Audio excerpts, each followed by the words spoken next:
Hi everybody, welcome. Okay, so today's lesson is okay. Uh, today's video is all about this course that is about child protection training, and it's all about how to protect children. Okay, so let's start with this these slides.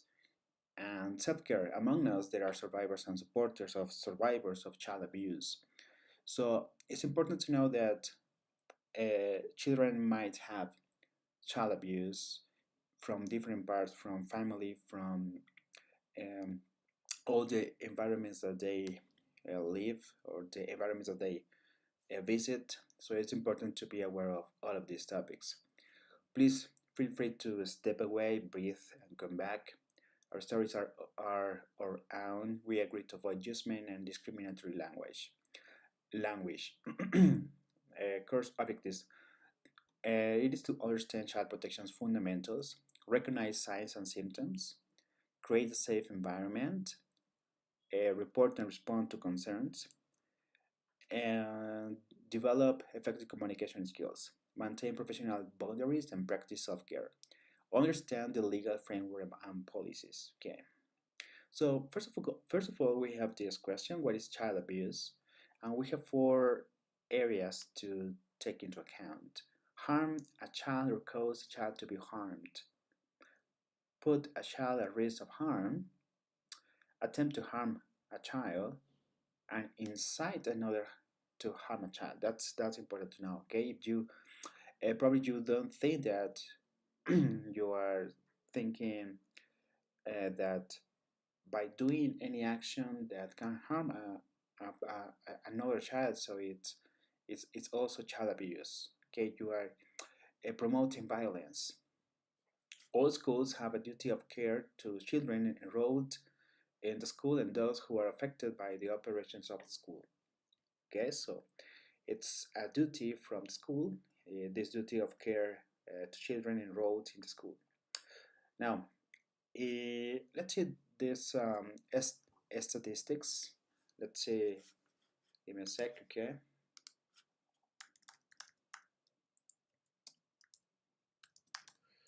These statistics, and we have 1 in 4 girls report experiencing sexual abuse by age 18.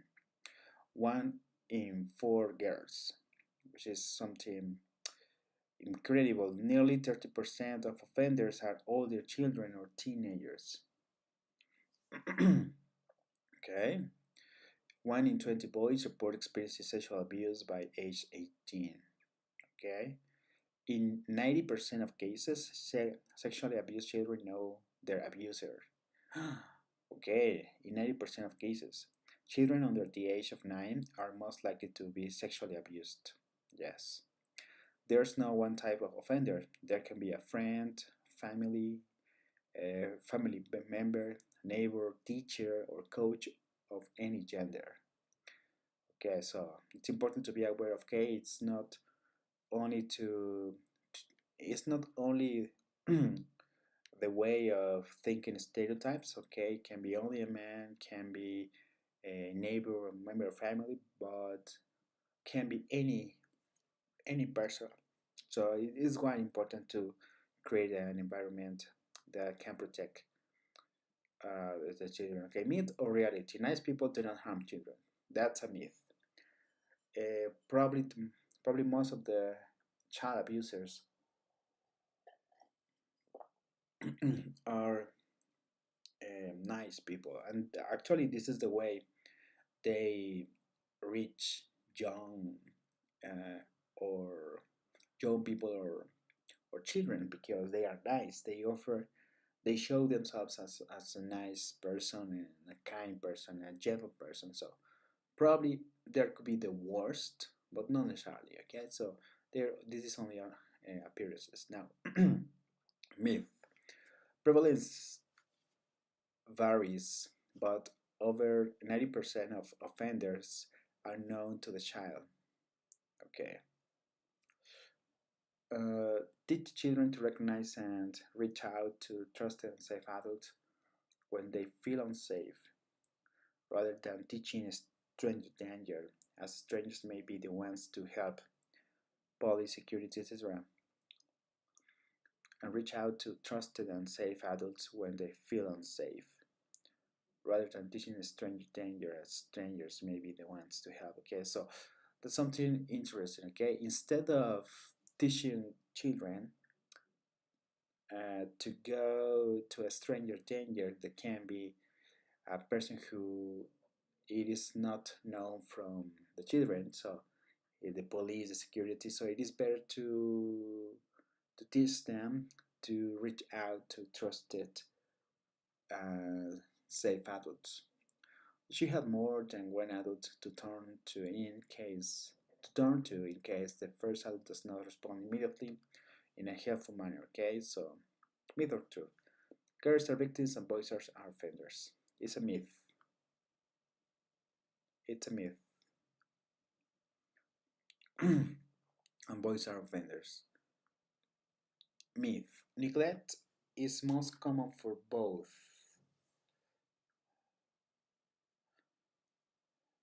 Yes, that's a myth because, okay, now here, this is another myth because neglect is most common for both genders. Emotional abuse is part of all forms of abuse. Yes, exactly. It doesn't come along with the gender, or it doesn't go along with the the kind of male female. Okay, we have some statistics, but after all, there's not something truth. Children of any or all genders are abused. Both men and women abuse include, unfortunately, male and female educators. Oh my god. Neither or truth. People who are abused commit abuse. Mm, it's a myth, but oh my god, I'm concerned about this because I really don't know if it is totally truth. Okay, let's see what is this. Truth, yes. People who have been abused are more likely to abusive than anyone else. And that's the truth because, and the psychologist studies that some abusers, some child abusers, they are likely to abuse because they have been abused by other people in the past. So this is more a tendency. It is that's a fact. People who offend are more likely to have experienced abuse or trauma, but that doesn't mean a history of trauma can predict abusive behavior. Exactly. So the effect comes from the cause of people who have experienced abuse, but it cannot be on the other way. I mean, a trauma is not necessarily the abuse of a predicted abuse in the future. Okay, now there is a correlation with children exhibiting harmful, problematic sexual behavior and being victims of sexual abuse, but correlation doesn't equal causation. Exactly. Okay, this is correlation with children exhibiting harmful and sexual behavior and being victims of sexual abuse.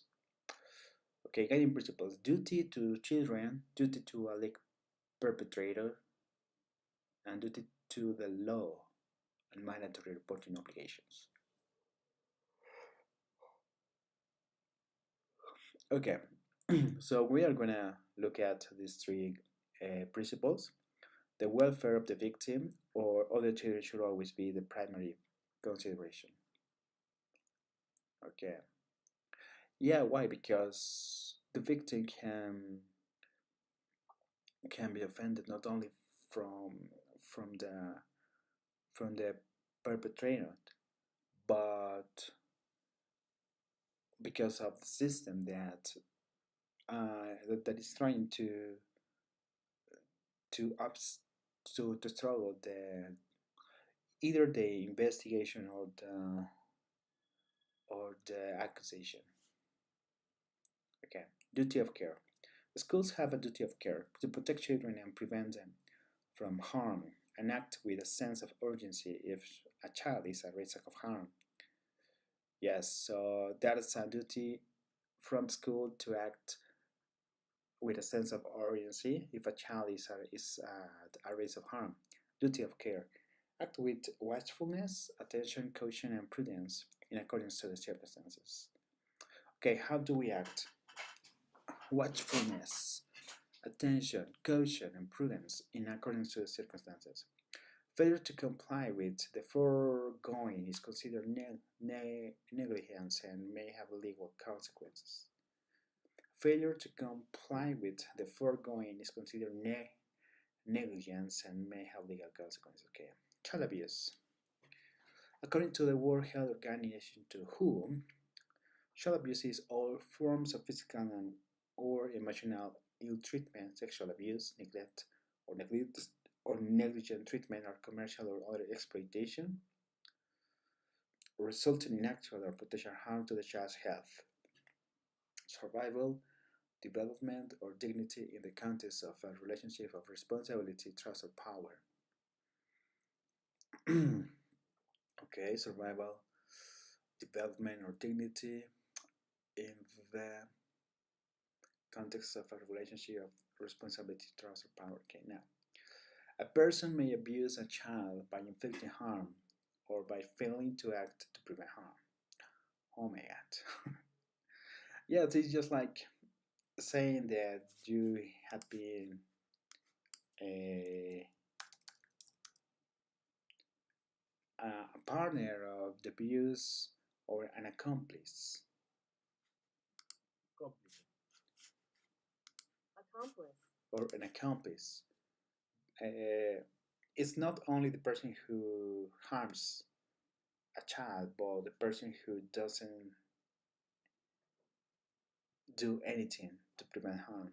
So it is also child abuse. Definitions. Now, physical abuse. Intentional, non-accidental physical injury of a student by another student. Can be intentional. It is absolutely intentional. Okay, you have the intention to cause an injury or to cause harm to another student, and it can be done by another student, a parent, a person responsible for the care of the child. Physical abuse includes skin bruising, burns, disfigurement, extreme discipline demonstrating disregard of a child's pain. Oh my god. Extreme discipline demonstrating this disregard of a child's pain and or mental suffering. But it is possible not to consider physical abuse if you are not demonstrating disregard of a child's pain, but you consider suffer of the other person and you only um, you intentionally hurt you hurt or you harm or you discipline the person not with intention to hurt the person but discipline but to bring the person to understand discipline. Is it possible? I don't think so. Definitions. What is emotional abuse? Is a persistent emotional ill treatment of a child so as to cause severe adverse effects on a child's emotional development. Okay, is a persistent emotional ill treatment of a child so as to cause severe adverse effects on a child's emotional development. Emotional abuse concerns bad words, bad language, scolding the child, reprimand the child. Okay, all of those actions they are part of emotional abuse. Let's find what emotional abuse, emotional child abuse, what exactly just like here.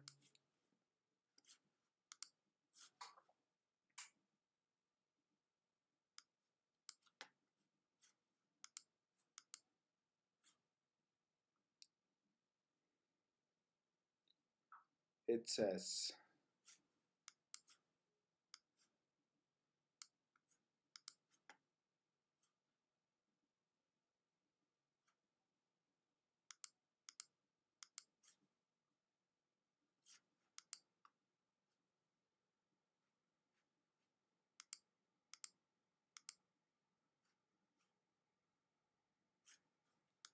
okay, it says, can we store cookies? No. Okay. It is more, we have more um, types of emotional abuse. Okay. Humiliating or constantly criticizing a child. Humiliating, like you are not good, you are a loser, you want to be a good person, you want to accomplish this, okay, you are a lazy person, okay. I mean, in a way of constantly doing something or giving something bad, or constantly criticizing a child. So, for example, okay, you are doing this, you are acting like this, instead of giving some positive um, treatment. Okay, that's very hard. Threatening, shouting at a child, or calling them names.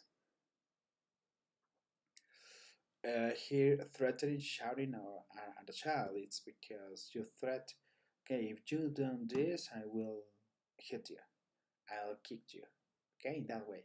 But I'm not sure if threatening of not saying that of saying the person or the child not to do something in the future, it's an abuse. Making the child the subject of jokes or using sarcasm to hurt a child. Okay, subject of jokes. Okay, like example. Okay, look at Margarita. Okay, Margarita is skinny, is slender, is slender. Okay, so you have to be careful. You have to be prudent, not to act in that way, or using sarcasm to hurt a child. So can be, for example, okay, I know you are very good. Blaming and scapegoating. Okay, blaming. Okay, you. Okay, it's giving all the responsibility, even from the bad acts, to the child. Blaming, making a child perform degrading acts. Oh my God, that's fucking bad. And not recognizing a child's own individuality or trying to control their lives. Okay, not recognizing a child's own individuality or trying to control their lives.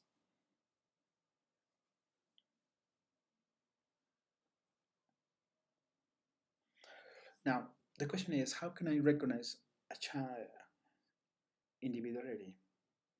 I mean, it's because I'm not promoting the child to explore their own faculties, their own necessities. Okay, instead of praising the boy or the child, is uh, I'm just how can I say, I'm just not telling the the boy or the girl how to act individually. Pushing a child too hard or not recognizing their limitations. Pushing a child too hard or not recognizing their limitations. How can I push a child too hard or not recognizing their limitation? Ah yes, because I am asking the child to do this, to do this, to do this, and probably I'm not giving the child that we have this with that the person has that the child has their own limits. Okay, it's a very young person. Exposing a child to outside events or situations like domestic abuse or drug taking.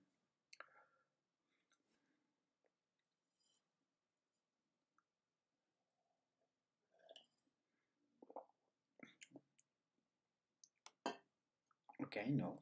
I. How can you expose a child to upsetting events or situations? Okay, failing to promote child's social development. Okay, because if you don't act to make the child know about the limits, about the behavior, so you are not telling them or teaching the child that there's something wrong, or there's something wrong if they don't share it, they don't act. Not allowing them to have friends. Oh my god, that's fucking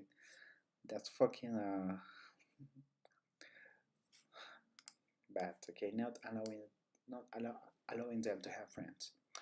That's something bad because friendship is, or to expand the social part of a human being to have relations to another person, to another people is so important. Okay, now persistently ignoring them. Oh, that happens. That happens to a lot of people. Being absent. Yeah, yeah, yeah. That's very common. Manipulating a child. It's interesting. How can you manipulate a child? Like, uh, that's interesting. Never saying anything kind, expressing positive feelings, or congratulating a child on successes. Do I say kind expressions? Yes, I say kind expressions. Positive feelings. I also say positive feelings and congratulations. And I also congratulate too. And I also congratulate my students. It's so important. Never showing any emotions in interaction with a child, also known as emotional neglect. Okay, that's interesting. Thank you. Now, one more time here again, we have the emotional abuse, the persistent emotional ill treatment of a child so as to cause severe and adverse effects on a child's emotional development. Neglect, physical, failure to provide necessary food or shelter, lack of appropriate supervision and proper adult guardianship, such as leaving children unsupervised at home for an extended period of time. It's something important here because my school where I work at is a school that has this duty care, this child protection, because there's always a guardian, there's always a person, an adult who is supervising, and and also there are people who have an appropriate supervision, uh, and they have guardianship. They perform, I think, a spectacular guardianship. Okay, now medical, failure to provide necessary medical or mental health treatment. So it's important to care the children in all the aspects, in the social aspect, in the individual aspect, and in the health treatment, and to provide necessary medical or mental health treatment to children. Another area is the emotional pattern of action, such as intention to a child's emotional needs, failure to provide psychological care, humiliation, and threats. Okay, so such as inattention to a child's emotional needs. Okay, if I don't understand your emotions, if I don't understand your needs, if I fail to provide you some psychological care, maybe, and this humiliation and a threat is something that that I'm not that I am that I act in a very neglect way. Okay, sexual abuse. Oh my God, that's the worst. Committing or allowing any sexual offense against a child, as defined by either the criminal code of Mexico or school policy, or intentionally touching, either directly or through clothing. The genie, oh my god, the genie designers the breasts of a child for purposes other than hygiene or child care. Oh my god, that's horrible. I suffered from sexual abuse from an older uh, young boy. Sexual exploitation, oh, that's terrible. It is when a child takes part in a sexual activity in exchange for something, gain or benefit, or the premise of such from a third party, the perpetrator, or by the child themselves.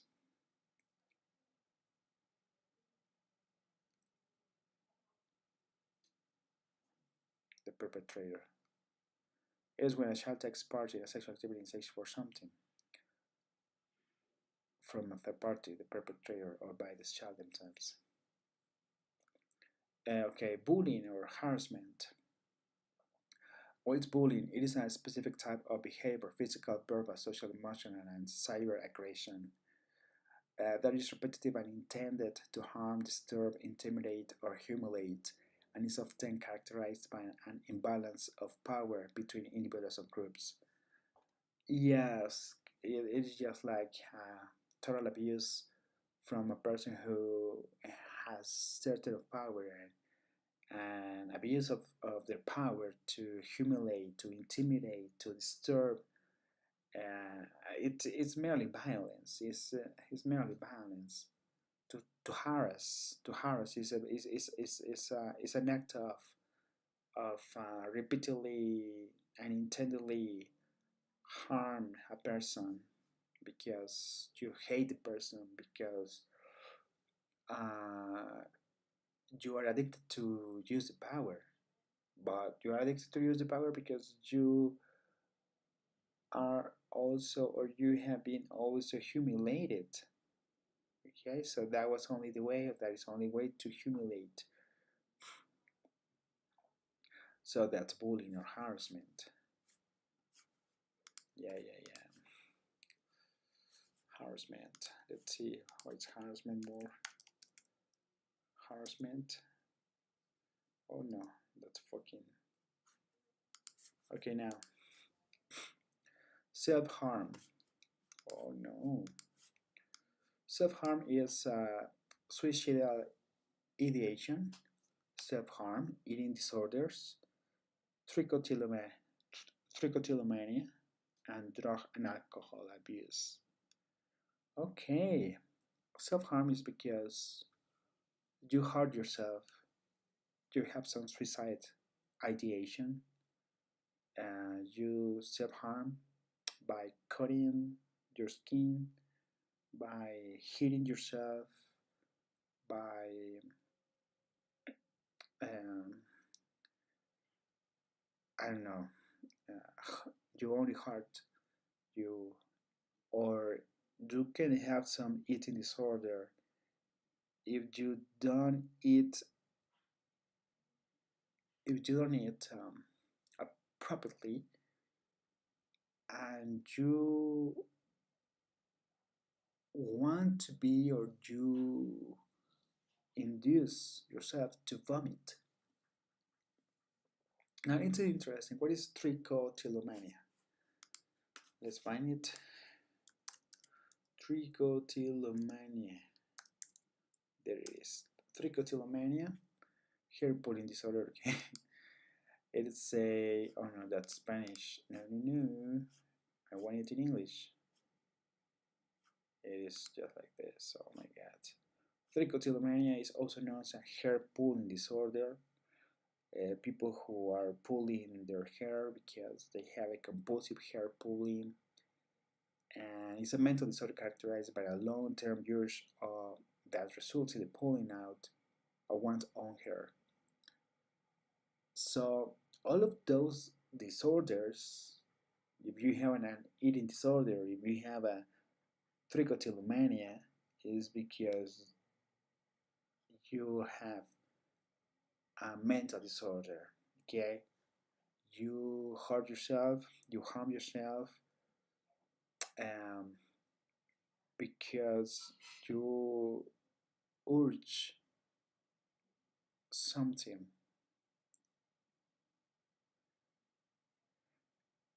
You are looking for this that positive feeling when something is removed. And the force to stop pulling hair typically fail. Okay, you are not conscious of you are hurting yourself. Hair removal may occur anywhere, however, the head and around the eyes are most common. Okay, if you touch, you have this over touch on yourself, you have you may have an obsessive compulsive disorder, OCD, obsessive compulsive disorder. Interest in the third may run in families. Episodes of bullying may be triggered by anxiety. People usually acknowledge that they pull their hair on broken arms, and broken hairs may be seen on examination. Oh my god. All of those are part of some self harm. Behavior of sexual predators. Talk and listen. Crossing boundaries, adult grooming, intentional manipulation to build trust, gain access, and initiate or maintain sexual abuse. Okay, what is the moment when a person of an abuser crosses the boundaries? It's because you have an intentional manipulation, okay, to gain something for yourself. These actions help to conceal abuse and prevent discovery, including talking about sex and or providing illicit experiences, giving gifts or granting favors. Mm, yeah, it is nice if the gifts come from a spontaneous and free intention, but if the gift or the favor comes for gaining something else, that's a very red flag. It's a that's a red flag. Progressive intimacy and limit testing. Progressive intimacy and limit testing. Okay, so we are having more personal intimacy and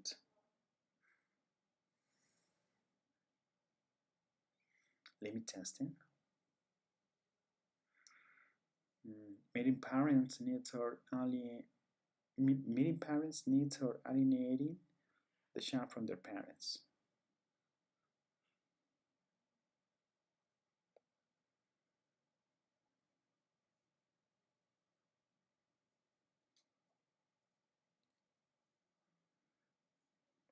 Secrets, threats, blackmail. Okay, well, let me search what's to understand that last point. Progressive intimacy and limit testing. Accomplice. Wait.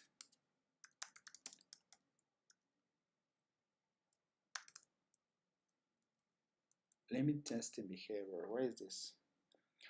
Limit testing is a sign that a growing drive for independence as they made their way through the world, responding to limit pushing. Limit testing is a normal part of a child's development and can be a sign of their growing independence.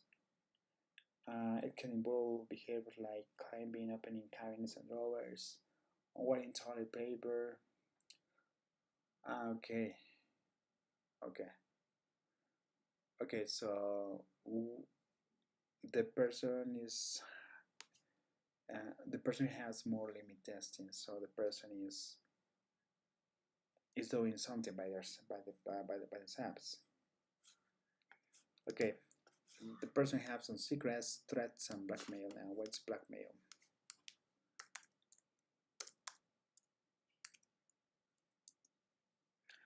Blackmail is the action treated as a criminal offense of demanding payment or another benefit from someone in return for not revealing, compromising, or damaging information about him. They were acquitted of charges of blackmail. Okay, blackmail is nothing more than an euphemism for political corruption, including bullying, blackmail, and bribery. Translation of blackmail. he had been blackmailing her for years.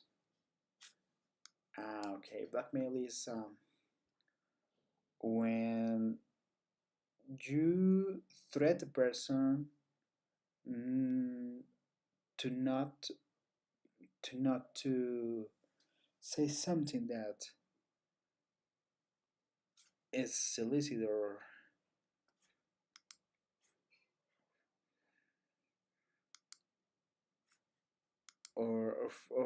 you can threat or also you can give some money or you demand money or other benefit in return for not revealing compromising information or compromising or demanding information about them. So that's blackmail. Okay, so you don't talk or I give you money, you don't reveal compromising information. Adapting the environment to make behavior seem normal. Oh my god, that's terrible. Adapting the environment to make behavior seem normal. How? How can you adapt the environment to make behavior seem normal? Okay, so I don't know. You can try to manipulate reality on your own. I don't know. Creating emotional interdependence or inappropriately extending relationships beyond one's role. Creating emotional interdependence. Oh yes, that's something that happens from the from uh, that's something that happens in some insects, making the child believe they consented to the abuse. Oh my god, you are consented to the abuse. Okay, contextual safeguarding. Contextual safeguarding video. So what is? Let's watch it. Yeah.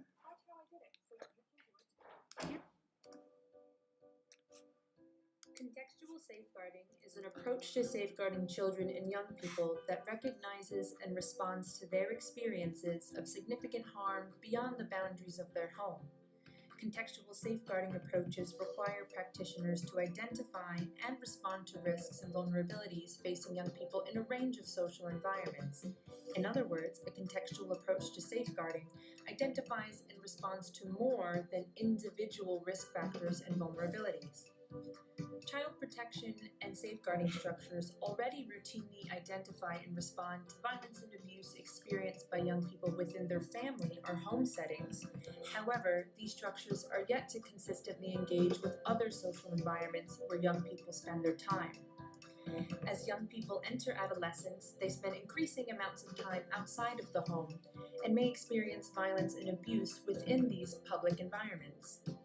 We know that a young person's peer group can be more influential than their family when it comes to setting standards of what is normal, and we know that peer-on-peer abuse can affect any young person. While schools can be a protective factor for many young people, research has also documented young people's experience of sexual harassment and other forms of peer-on-peer abuse in educational settings. Schools have also been sites of peer recruitment into abusive and sometimes organized networks of exploitation. We know that young people experience violence and abuse in public spaces. Exposure to violence on the streets has been routinely linked to a young person's involvement in street gangs, and young people have been sexually exploited in parks, transport hubs, shopping centers, and other public spaces. Contextual safeguarding calls for a safeguarding system that assesses risk and intervenes to protect young people beyond the boundaries of their home. For more information and resources, please visit the website of the Contextual Safeguarding Network. Okay. Wow. Interesting. Wow. Okay. So contextual safeguarding is it's basically to be aware of and to put in practice a a very safe environment that goes beyond the home boundaries, and it concerns not only school but some public spaces and all of those parts where a student takes part of their different um, scenarios of their lives. So it's important to protect a student from all of those dangers or potential dangers that can turn out.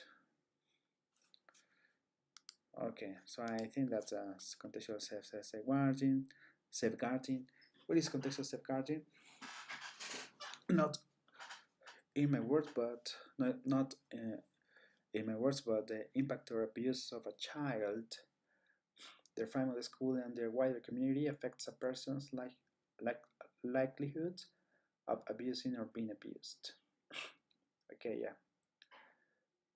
Yes, because abusers can appear in a very different parts in the family, in peers, in schools, in community, such as it can happen in in their own family when they meet some people at school, in some clubs, in some extra activities at school, primarily when they interact with their teachers, with some school activities also in sports, and in the community. I mean, where all the activities that they belong to on the beach, at the hotel, in public spaces, in the forest, and some other activities that can potentially affect the person's likelihood of abusing or being abused. Risk factors for abuse. Okay, individual, low self-esteem. Okay, that's interesting. Risk factors for abuse. Uh, how can you be more vulnerable to of being abused? Okay, first of all, if you have low self-esteem, you are socially isolated. Uh, prior victimization, cognitive delays. Okay, mental or behavioral problems. Okay, I don't understand what is prior victimization. Prior victimization? Oh my god. Prior victimization. This article, no, a significant factor is protecting the livelihood of future.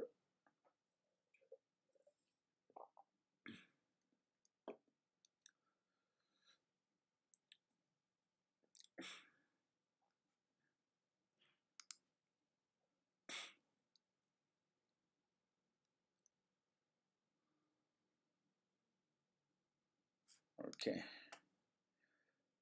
that's from the individual. From the parental part, history of abuse. Okay, your if your father, if your grandfather, if a person abuses another person in your family, that's a history of abuse. Drug, alcohol, drug and alcohol use is also part because the person hurts themselves, but also it is an example or it is a temptation or it is something that hurts a person. So if you have that kind of drug on alcohol use in your house, is because you are opening the door to have more problems and eventually to and also you are opening the door to a potential use of harm, of abuse in your house. Multiple sexual partners. Oh my god. If a mother or father has multiple sexual partners, it's affecting the other person, especially a child or a student, because is as it is, you have two problems here: sexuality uh, and not not having the stability to develop a profound behavior, a profound, some profound links to a person. Now, you have also absent or unavailable. Your parents are absent or they are unavailable. Parents in conflict. Cultural belief in corporal punishment. Oh my god. Yes, that happens, okay? But corporal punishment is also right. It's also good. Okay, family. Socially isolated. Family secrecy. Concern about reputation, stress. If the family is socially isolated, it can be harmful for a person. Family secrecy. Oh my god, what is that? Family secrecy. Family secrecy, okay. Three types of family secrets and how they drive. Family secrets are pieces of information that are shared within the family but not with outsiders. They can be a source of both closeness and conflict and can have a variety of consequences like closeness, conflict, toxic environment, learning problems, emotional fallout. The emotional fallout from family secrets can last a lifetime. Oh my god. Concern about reputation. Concern about reputation. Stress. Yeah, can be also part of the of an abuse of violence, stress. A stressful family? Okay. The expectation that we can be immersed in suffering and loss and not be touched by it is as unrealistic as expecting to be able to walk through water without getting wet.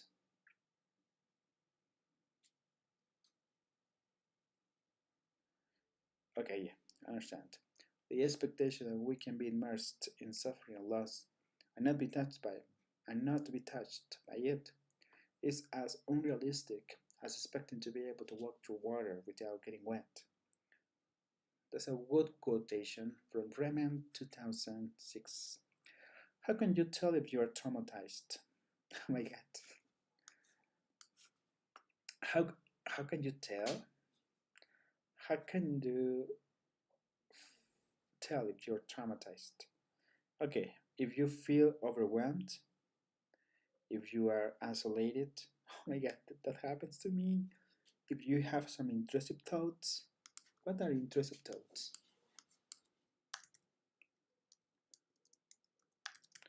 Intrusive thoughts. Intrusive thoughts are unwanted, distressing, or senseless thoughts, images, or impulses that pop into your mind unexpectedly. Ah, they can be about anything, but often relate to things that are important to you. For example, you might have intrusive thoughts about your baby or child, your job, family, or relationships, doing something embarrassing in public, running your car off the running your car off the road, jumping off the bridge or rooftop, questioning reality, the afterlife. Okay, so they are unwanted, distressing, or senseless thoughts or impulses. Okay, you have some intrusive thoughts. Also, you have anxiety, anger, or rage, cynicism.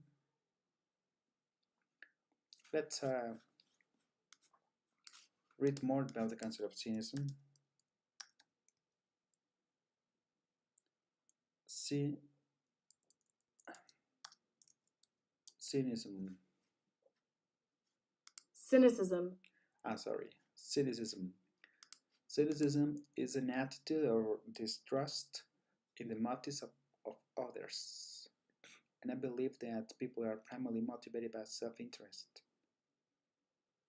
Cynics may lack faith or hope in people motivated by ambition, greed, or materialism. They, they may believe the other's intentions are purely selfish. They may use someone's feelings or emotions to their own advantage. Cynicism can be a response to global instability. Cynicism can be a response to global instability, mounting threats, and falling living standards. Okay, my God. Also, you have depression. What is depression? I understand. I have the idea, but I would like to to read the meaning of depression. The depression.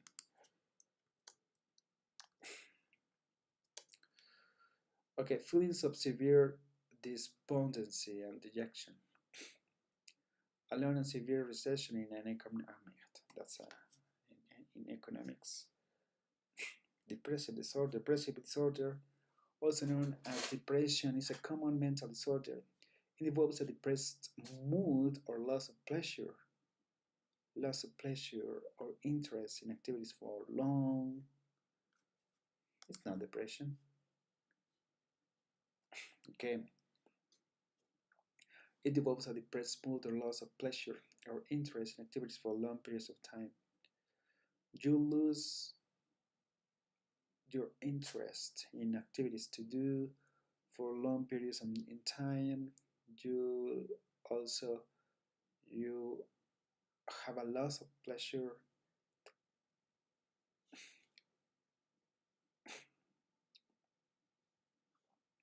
It can affect all aspects of life, including relationship with family, friends, and community. It can result from or lead to problems at school and at work. Okay. Nightmares, insomnia. I had a lot of nightmares. I do like it. This. I do like it. Insomnia.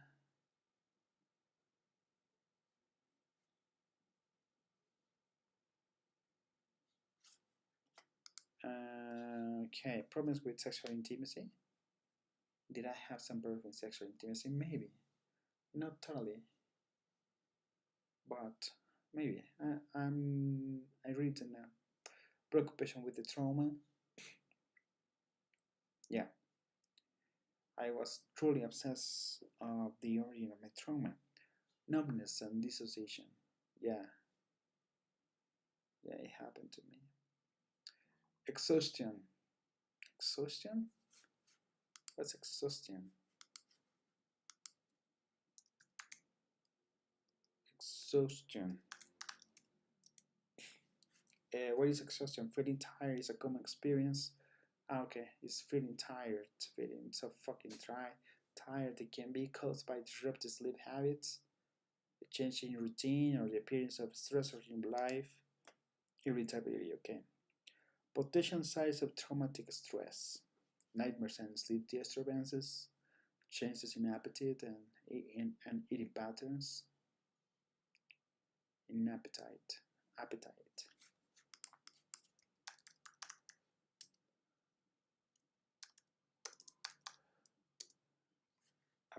right? Appetite. Yeah. And nightmares and sleep disturbances or changes in appetite and eating patterns, chronic pain, irritable bowel syndrome. What? Nightmares. Okay, there are sometimes if you have been traumatized, you have some nightmares, you've got changes in appetite and eating patterns, and you have a chronic pain and irritable bowel syndrome. Okay, about the emotional. Post traumatic stress disorder, depression, isolation, and withdrawal, and that's physical. In the emotional area, you have some post traumatic stress disorder. You also got depression, isolation, and withdrawal. What's withdrawal?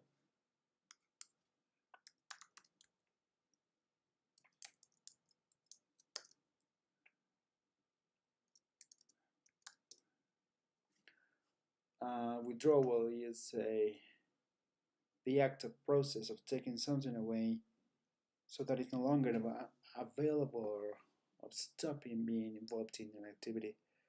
Anxiety attacks, dissociation and numbness. behavioral refusal to separate from caregiver. What is that? Refusal to separate ah from caregiver. Sorry, refusal to separate from caregiver. Hyperactivity, poor attention, recreating trauma, abrupt change in behavior or new fears, hyperarousal. Hyperarousal? What's that?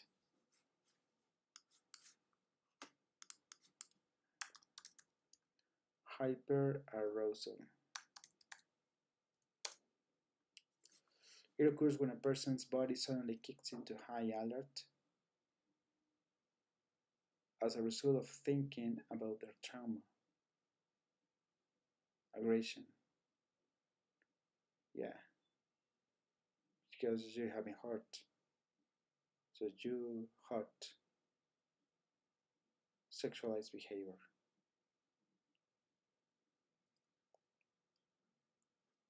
Okay. I think for my novel, I need to think of these points in a behavioral way. Okay, what should you do? Remain calm, listen, ask open-ended question. Anything else? Okay, like anything else? Do not promise you won't share this information. Explain that their safety is your primary concern. Do not promise you won't share this information. Okay. I would never say a person, sorry. I would never share this information. But instead, I have to say that your safety is your primary concern. Immediately report to a counselor. Counselor.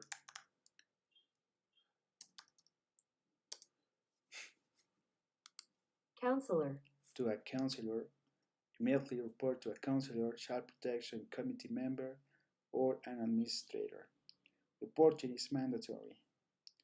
Child shouldn't be allowed to go home until an evaluation of the situation has been made. Child shouldn't be allowed to go home until an evaluation of the situation has been made. Okay, you don't go. Before leaving the school, write down a clear and detailed report of everything that was said and submit these notes to the Child Protection Committee. Okay, as these will be important to the investigation and will become a part of the central record. Confidentiality. Don't discuss any details with colleagues, friends, or family as stated in our privacy policy. Okay, it's important to have the privacy policy. You don't discuss the details with colleagues, with friends. It's important to respect the confidentiality. What should you do? Oh, we have a video here. My God.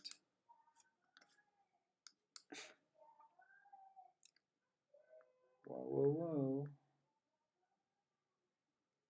I like it. It's so fucking right.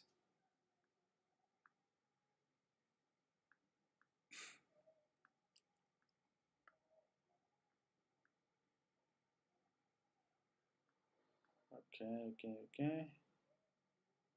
Where's the video? Here. Responding to a child disclosure of abuse video. It's never easy when a young person discloses abuse. There are probably 1,000 things going through your head, from trying to remember your organisation's safeguarding procedure to asking the right questions. Should you be asking questions at all? But no matter how anxious you're feeling, it's worth remembering that most young people only choose to talk to someone they really trust. So chances are you're already doing something right. Whatever the situation, here are a few simple things you can do to create a safe space for a better conversation. Help them open up. For some children, talking about abuse can be scary. You need to show them that you care and that you are listening to what they say. This can be as simple as changing your body language, and avoid anything that can make you seem distracted or distant. Keep your focus on them. They're the most important thing right now. Slow down and take your time. This chat might only be a small part of the disclosure. They could just be testing the water, so let them go at their own pace. Even if the gaps in the conversation feel awkward to you, it's their story. Give them time to tell it. Reflect back and show you understand by simply going through what they've told you already. If possible, use their language. The specific words they use are an important part of their narrative, and although it's easy to jump to conclusions, or even solutions, right now they just need to feel listened to. You can practice these techniques whenever someone's telling you a story, helping them to open up, slowing things down, and reflecting back in everyday conversations won't just make you a better listener, but will also prepare you for when a disclosure does happen. It could change a young person's life.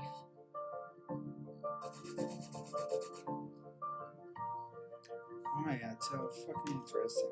Oh my god. I Young like person I like to watch it again. It's never easy when a young person discloses abuse. There are probably 1,000 things going through your head, from trying to remember your organization's safeguarding procedure, to asking the right questions. Should you be asking questions at all? But no matter how anxious you're feeling, it's worth remembering that most young people only choose to talk to someone they really trust. So chances are you're already doing something right. Whatever the situation, here are a few simple things you can do to create a safe space for a better conversation. Help them open up.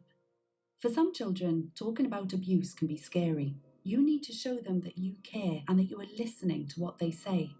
This can be as simple as changing your body language, and avoid anything that can make you seem distracted or distant. Keep your focus on them. They're the most important thing right now.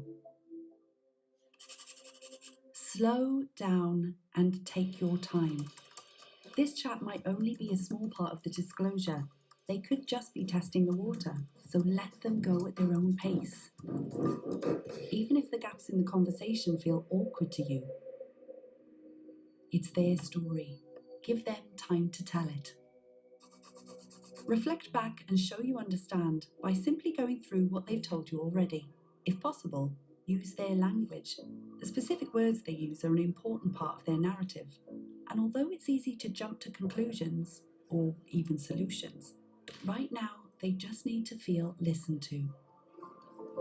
You can practice these techniques whenever someone's telling you a story, helping them to open up, slowing things down, and reflecting back in everyday conversations won't just make you a better listener, but will also prepare you for when a disclosure does happen. It could change a young person's life. I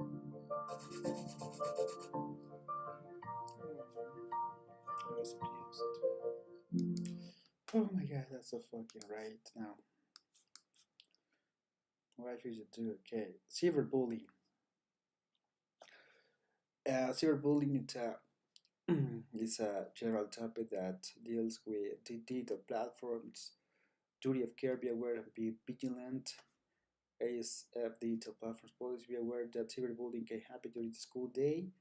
If you have reason to believe images or messages are being shared, take the student's phone without looking at this content, turn it off, and hand it over to an administrator. Consider a member of the Child Protection Committee. Okay. I saw you will the video. I have another video right here. Descubre Wix Studio, donde la libertad creativa se une a la eficiencia total. Diseños inteligentes a escala por defecto, y hasta los diseños más complejos se adaptan gracias a la inteligencia artificial. En Wix Studio, las One day, Alex and Sam were mucking around on their phones. Why don't we take a selfie? Yeah. Then Sam had an idea. I'll take a picture. What if they sent a picture of Alex's Willy to their friend Katie? You know, the kind that disappears in a few seconds. When Katie saw it, she thought it was very funny. So she screen grabbed the picture and sent it to her friends. And they sent it to theirs. And the next day at school,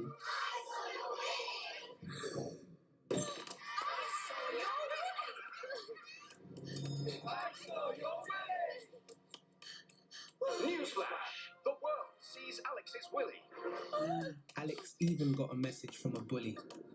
He then got one from a man he didn't know.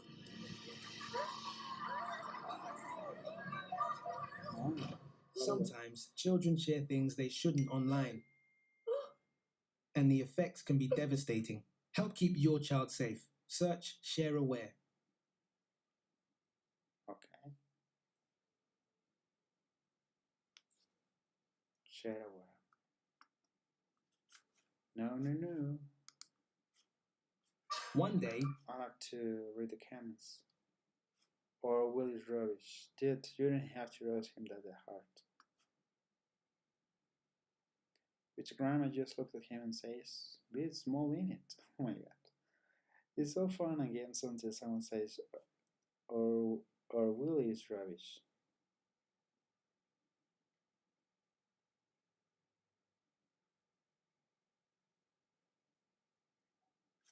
Imagine you dreaming of having a voice acting career, only leading you to being paid to scream, I saw you, Willie.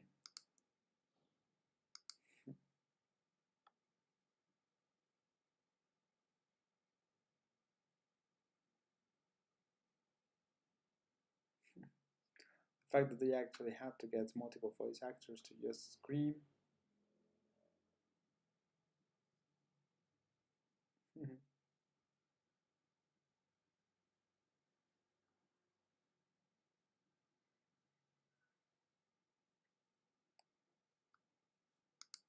Alex and Sam were mucking around on their phones. Why don't we take a selfie? Yeah.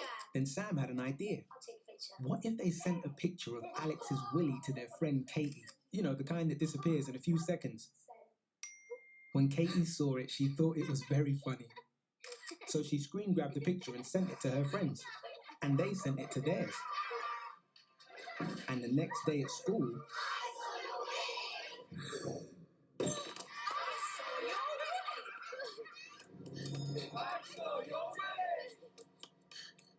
Newsflash! The world sees Alex's Willy. Alex even got a message from a bully. He then got one from a man he didn't know.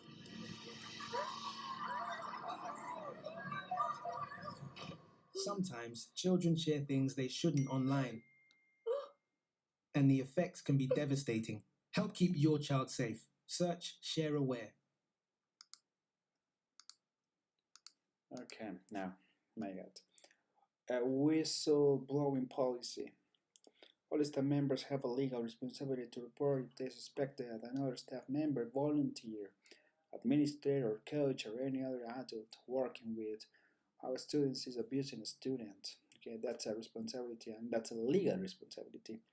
Abuse happens everywhere. It crosses all cultural, social, religious, and ethic boundaries. It occurs among rich and poor. It happens among highly educated and poorly educated people. And it happens in international schools. Okay, child protection, head of school, library school. Okay, then learn about the existing rules at your workplace, employee handbook, child protection code. The final step of your training is to assess your learning on this matter. Participation in this assessment is mandatory, and we kindly ask that all employees strive to obtain a score of 80 or higher to successfully pass. If, however, the score falls below 80, we will be asked to repeat the test on a different date. Take your test before August. Okay, go to the test. Can I go to the test? The form is no longer accepting responses. Okay. Resources. we have a law, general education law of Mexico. Okay, that's fantastic. Now it is time to go to the quiz.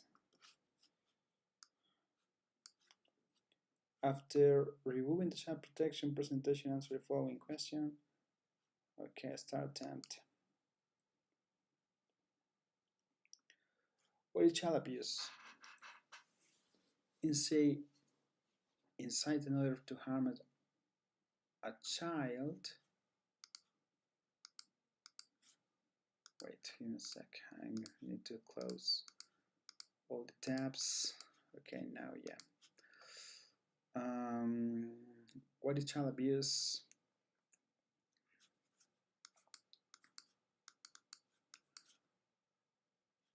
Okay, good. No. Incite another to harm a child? No. Harm a child or cause a child to be harmed? Yeah. This one.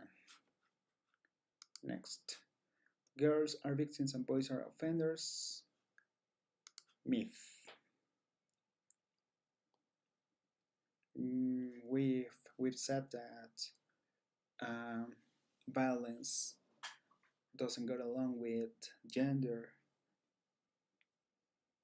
and girls and boys can be both victims.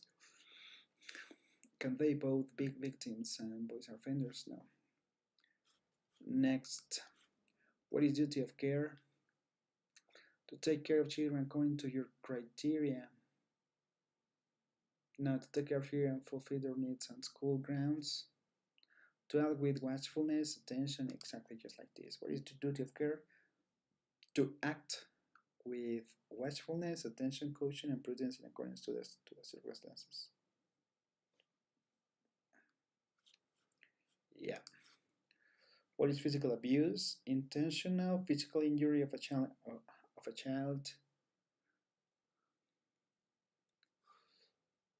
Physical injury of a child by a student, a parent person responsible for the care of the child. Intentional or accidental physical injury is not. Intentional physical injury of a child by a parent, it's only intentional, it's not accidental.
As that one because it doesn't have of a child by a parent, a person responsible for the care of the child, but it has a parent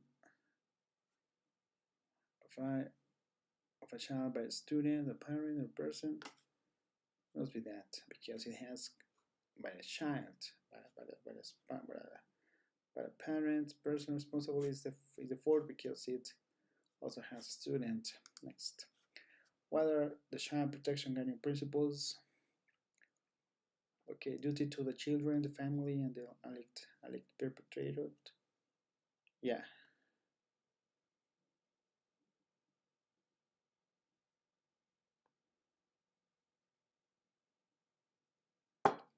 Duty to the children, the Child Protection Committee, and the law, no. Duty to the children, the law, and the alleged perpetrator. Oh my god. Is it number 3, right? Because you don't have duty to the family. Oh my god, let me see. Duty to the family, to the family, to the family. Duty to the family.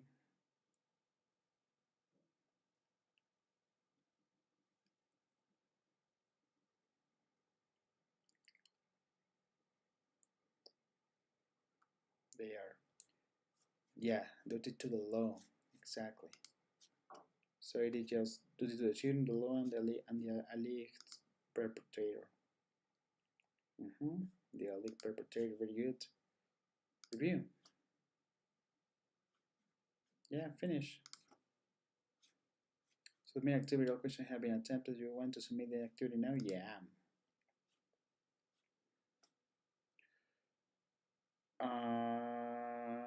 After reviewing the child protection presentation, answer the following questions. You have made 1 of 10 attempts. You have 9 remaining. What?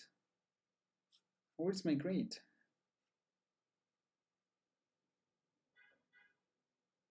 Start attempt.